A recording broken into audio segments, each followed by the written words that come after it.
It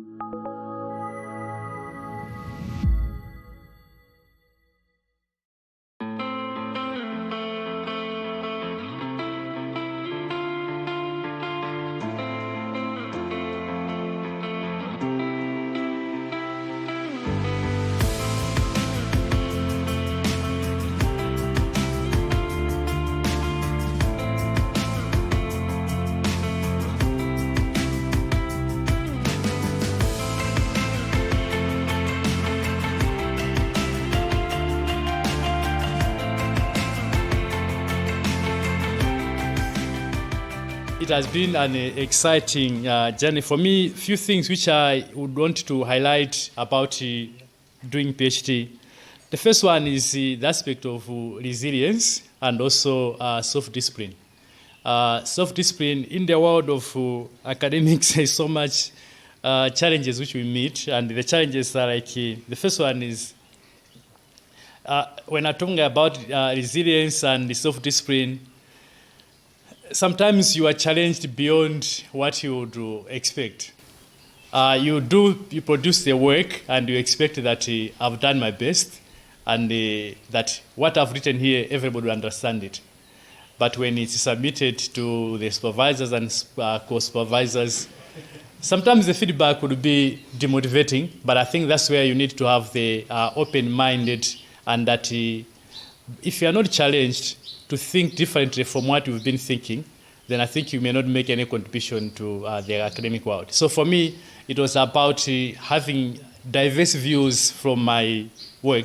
I recall on a number of occasions arguing with the Prof. Mera and say, no, I want you to focus on this. And I would say, no, I mean, I don't understand why you're talking about capabilities, attributes, employability, you are confusing me in those things. So I think there's one word which is quite famous with the center that when Melanie says, I'm muddled, you're like, how do I take her out of the mud? So, so there are those moments when at least you muddle people in a way, but what is very important is to think of why are people getting confused, or why are people not understanding my work, and how can I improve on what I'm working on. So, as I say, it's been an exciting journey with the self-discipline. Another thing which I would also want to talk about my experience is, it has not been an individual journey. The fact that you do a PhD with a center, they take you along as a group. So moving along as a group, not just the cohort, but the postdocs, the support which they provide, and actually the supervision is not only the 2 or 3 people who are reading on your work on a daily basis, but I think the frequent seminars which we also had at the center, they did help me a lot to look at my work in a different way. So I know there will be a time where, there was time when we had to make presentations, not necessarily focusing on our studies, but not necessarily like part of the assessment, but as part of helping us to understand our work, but also be in a position to share. So those seminars were quite very helpful to me on the journey to completing my PhD. And as I say, the supervisors were very supportive. One thing which I appreciate about the center is also the issue of time. You know, when you submit something, you expect to get feedback. And I had a schedule of events which was honored all through until completing my PhD. And that's a very rare case. If you listen to a number of people who have done PhDs in different places, where you submit something to your supervisors, they take ages to respond. But in our case, I think the experience was different. We got quick feedback and quite constructive to keep us going until we got to the level of finishing. So despite the COVID issues, people still had time to look at our work and help us to finish under those conditions. So I want to sincerely appreciate everybody at the center, my supervisors, and also my colleagues for the support rendered to get to this level. Thank you very much.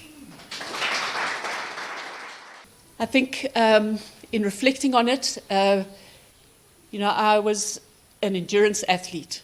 So my approach to it, I've run Comrades, I've done the Ironman. My approach to it was to take it like an endurance event. But actually, those were easy by comparison. Because actually there you got an opportunity to train and to get fit before you started the event.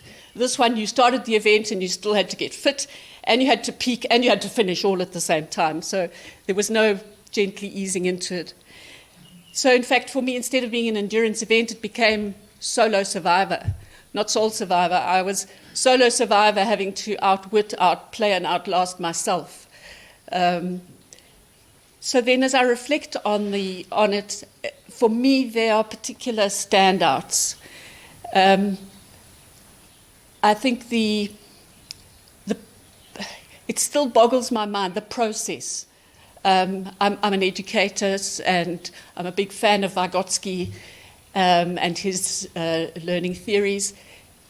But I'm still boggled at the process and how it's through the struggle that eventually you emerge. And my sister, who was my lifeline at the other end of the phone virtually on a daily basis, annoyingly at the time, but she used to say to me, it was on the days that, day after day, I'm not making progress, I don't know what I'm doing, I don't know what I'm writing, it doesn't make sense. And she said to me afterwards that it was at those times when I was at my darkest and most desperate that she knew then I was going to break through. And I had to get to that point to finally get through. And it just astounds me. I mean, I'm in disbelief that document even exists.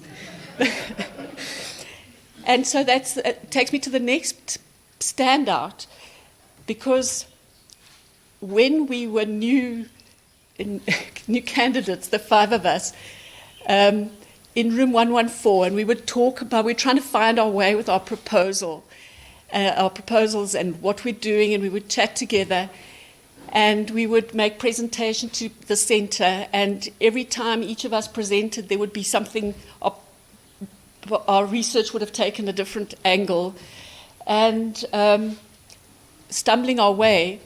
And then with COVID and everything, from our data collection through into our third year, we didn't actually see each other much. Well, certainly not at all in 2020. And for me, when we presented our theorizations virtually to each other at sort of 2/3 of the way through the third year, for me it was a really most amazing experience to see each of our cohort presenting their theorization, and that study and all that muddle that we'd started with at the beginning of 2018, and each person presented their study with so much more confidence, so much more coherence, so much more maturity, and all that in this time that we'd been away, we suddenly came together, and when I listened to what the rest of the group were each doing in their study, it was just so amazing how the projects had kind of matured and come through to fruition, and all that muddle, and suddenly it had taken such a firm direction. So that it for me is just, it was a standout of the process. And then, of course, the two shining stars, Melanie and Faith. I hope I can do this without being emotional, but I am emotional.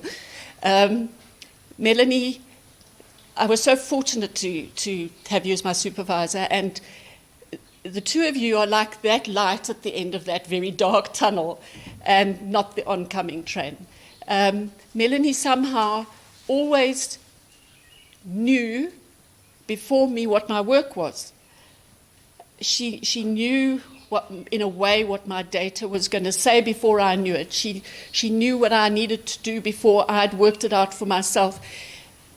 And it was so reassuring that it was possible.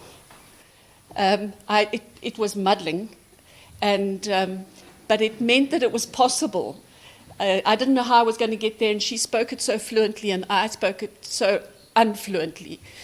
But it meant it was possible, and it kept me going. And Faith, was just always there. And I think for me, the thing, especially towards the end, when I couldn't see how I was going to finish it, it just seemed time was going too fast and I wasn't going fast enough, and I couldn't see, I had no vision of it being completed. And Faith always just said, you will. She was so sure that I would. And those two really just kept me going and saw me through to the end. So thank you for being there, and thank you for all your guidance and support, and thank you to the cohort for the peership and the togetherness. I think Martin and Fenella said it all. I don't think there's anything to add or reduce to what they have said. So when I went through the program and reading that we need to talk about our experience, I wasn't sure what I'm going to say, because I'm like, the PhD experience is the PhD experience. You have to go through it to understand. But if there's one thing I've learned from my own experience, is that I needed people. I was not going to do it on my own. I needed people. I needed my supervisors. I needed my colleagues. I needed everyone from the center. I remember sometimes I'll go to the office, I don't know what I'm going to do, but there's a way Carmen used to type with a keyboard, and it's quiet, and you can only hear Carmen typing. For some weird reason, it just tells you that, okay, now you know what to do, because even if Carmen was typing, if it's WhatsApp or what, but to me it's like, okay, Betha, you need to write. So at some point I needed a motivation from each and one of you in dialect or dialect. So we made it through because of each and every one of you, and we are grateful. What we want to do with Monique on behalf of Martin and Fenella is to present, I don't know, okay, Monique, help. Okay, so we agreed that if I speak about my experience, I might be longer than Fenella, so I would say a thing. And basically, I think we just want to end by emphasizing how grateful we are for the center, for the members of the center, and for choosing this place to do the PhD, because I don't think I could have survived 2020 anywhere else. And for being part of this research group, because it shaped how our research turned out. I don't think the research would have been the same if I had done it anywhere else. If anybody asks me now, and I know perhaps this might go beyond this room in terms of our experiences, sorry. When anybody asks me now, and they do ask about doing a PhD, typically I tell them don't.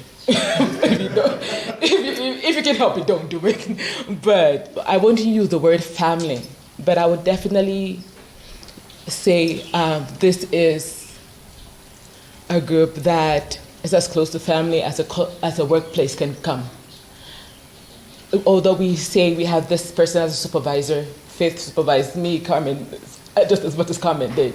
And Carmen totally supervised Fenella just as much as she did me.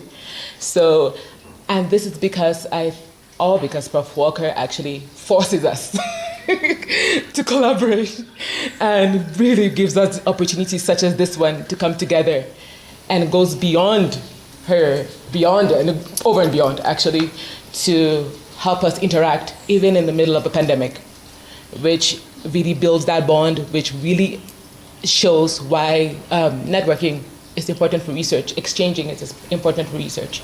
So we want to thank all of you, and that's what we're doing now. We'll give gifts, we're presenting like Bertha said, on behalf of our cohort to Prof. Walker, and then some individual gifts to our co-supervisors, or in Mikatiko's case, main supervisor. So And I we hope appreciate. Prof. Walker could stand and receive.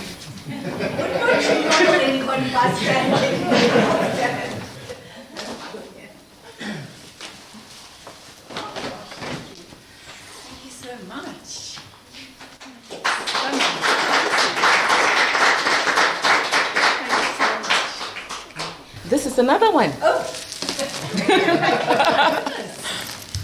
I want to open this because we got to. Oh, wow, that looks amazing. All right. Did we go about? She wrapped it up so. Oh, that's absolutely fabulous. Wow.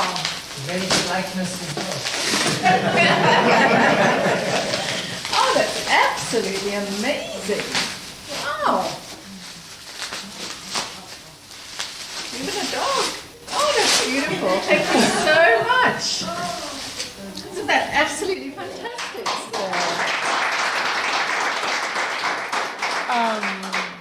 We conceived this painting to kind of capture your life. Yeah, that's brilliant. Pretty much you at a desk and the tons of books you write at back. And the students you have helped up across higher education. Beautiful. Plants, dogs. And of course your love for pets. Yeah. So we hope that at any point in time, because it often happens with us in academia, that you feel like you're not succeeding in any way, that you look at it and you know that you have already succeeded. That's fantastic. Thank you so Thank much. you.